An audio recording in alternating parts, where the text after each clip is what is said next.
And here's a shortcut. Now look at me. I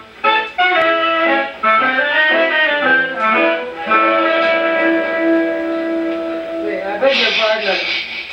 Look, I just came in to get... What's the matter? Time for the commercial.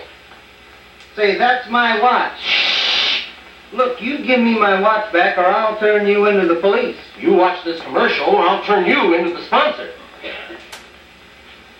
You watch this commercial or I'll turn you into a pumpkin.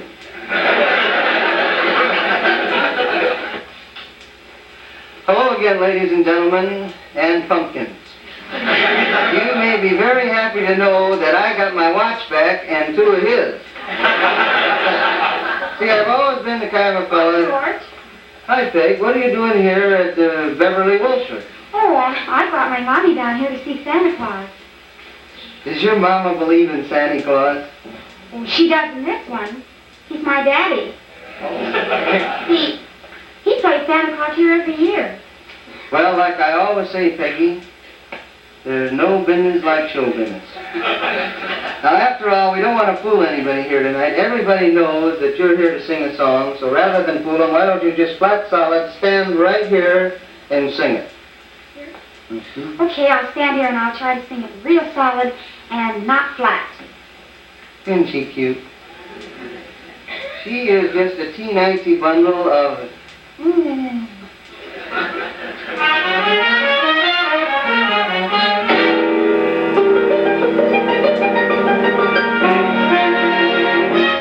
Did you say I've got a lot to learn? Well, don't think I'm trying not to learn. Since this is the perfect spot to learn. Ooh, teach me tonight. Starting with the ABC of it, right down to the XYZ of it. Help me solve the mystery of it. Ooh, teach me tonight. The sky's a blackboard high above you. If a shooting star goes by, I'll use that star to write I love you 1,000 times across the sky. One thing isn't very clear, my love. Should the teacher stand so near, my love? Graduation's almost here, my love. Teach me. Teach me.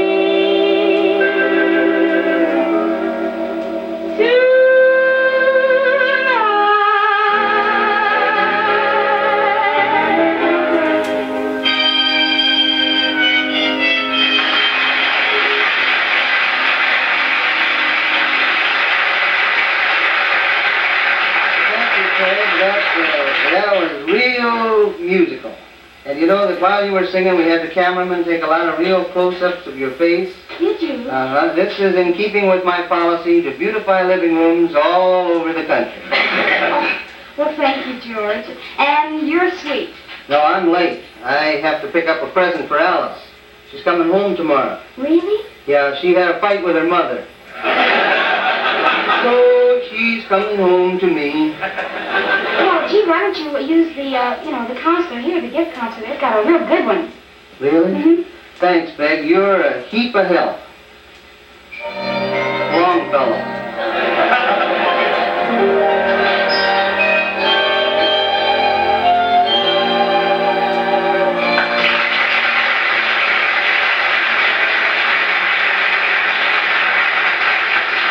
Good afternoon, young man. Good afternoon. Do you wish gift counseling service? Well, now, I thought I might have a go at it. Do seated. Now, the lady in question, is it your mother? No. Your sister? No. A very good friend? Mercy, no. Happens to be my wife. How quaint. Oh, then you know her. Would you mind describing her? No, I don't mind describing her if you promise that my description doesn't get back to her. Well, what are some of her outstanding characteristics? Well, she's a heavy talker. Does she use perfume? Well, only as a last resort. First she cries. I know the type. I think I have something here that'll do the trick. And it's only $100 an ounce. You have a special price on a fifth? Well, just what price range did you have in mind? Well, I saw something down the street the other day that sort of tickled my fancy. It was a do-it-yourself perfume kit. And it included a 100-pound bale of dried rose petals. I think they're nice. And it included 3 ounces of musk oil and a quarter of a pound of ambergris. That's from the sperm whale, you know. Yes, my hobby is breeding.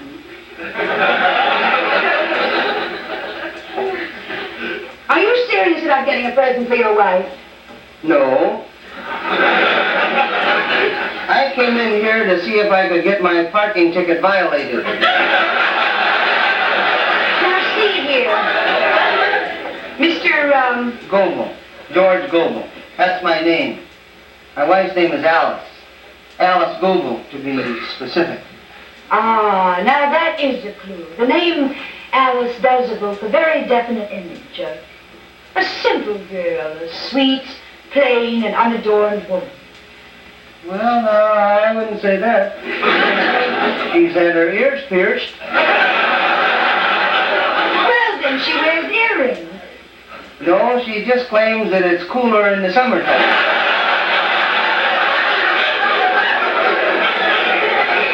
Well, maybe it would help if I showed you some things. Or have you thought of getting your wife some diaphanous lingerie for the intimacy of your boudoir?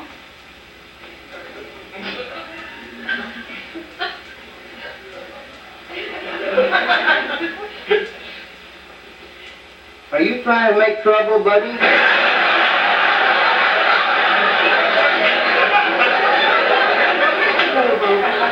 Why not try the romantic approach?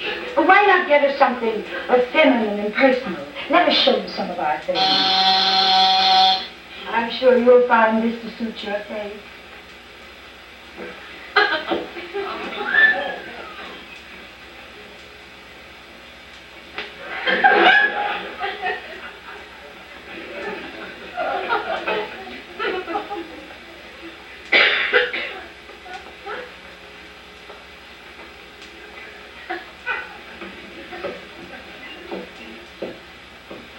Well, Mr. Gobel, what did you think of our negligee? Is that what that was? Perhaps you'd better take another look. Perhaps I had better take one more look, because it's not going to hurt anything, and it's not going to take long, and I haven't got anything special to do, and I don't believe she's going to go any place this afternoon in that outfit.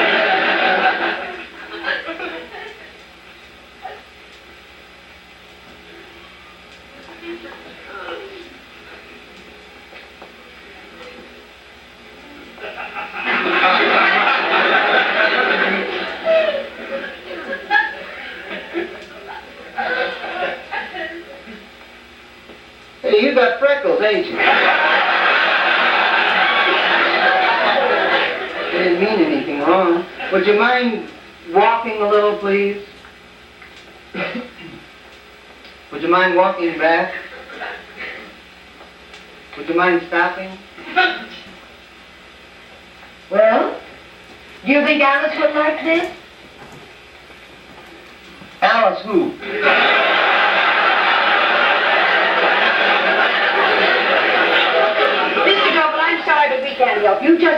us anything to go on. I don't know anything about your Alice, her likes and her dislikes, or her favorite sports, or her hobbies. Now, you've just given us none of these. You have helped me, ma'am. You have given me a great idea, and I want to thank you very much. Thank you ever so much. A lot of good luck to you, sister. You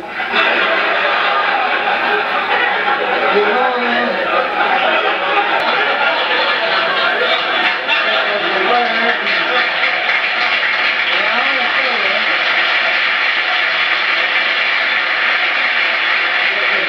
there was a word hobbies that did it, because then I knew just what to buy, so I went out and bought a new set of golf clubs. Now, Alice doesn't play golf. Her hobby is saving stamps, green ones. And when you buy an expensive set of golf clubs, they give you more stamps than you can shake a niblick at.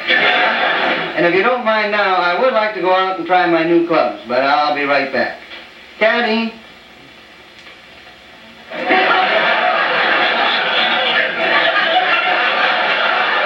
What? Again? The George Gobel Show is being brought to you by the makers of Pet. This time I still got my watch, but I lost my caddy. But as the French say, cherchez la femme. You've heard them say that many times, I know. Oh, excuse me, George, I hate to interrupt, but I've got to catch a cat playing for Oklahoma City in a few minutes. Well, Fay, I'd sure like to tell you how much fun it's been having you as our gift counselor here tonight. Well, I've enjoyed it, too, very much, George, and you know something? Now I know what I want for Christmas. Oh, really? What's that? You, George. That's fine, but I've been taken. Well, don't worry about it, George. It happens to the best of us. Yeah, before you leave, I'd like you to meet a friend of mine, Mr. Tannen. Miss Emerson, may I present Mr. Julius Tannen, one of the all-time great monologists of the American theater. Thank you. Thank you. Mr. Tannen, may I say that it's been a real thrill and an honor for me to work with you. Thank you, George. You're very kind to old folks. Miss Emerson, may I, please? Now, he's not so old. He thinks pretty good, but I see by the old clock on the wall that it's time for us to be leaving you.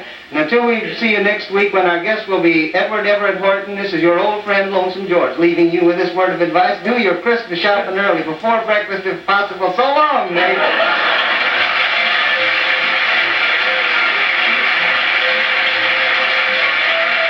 This is Al Sharper saying good night for the George Gobel Show. A Gobel production.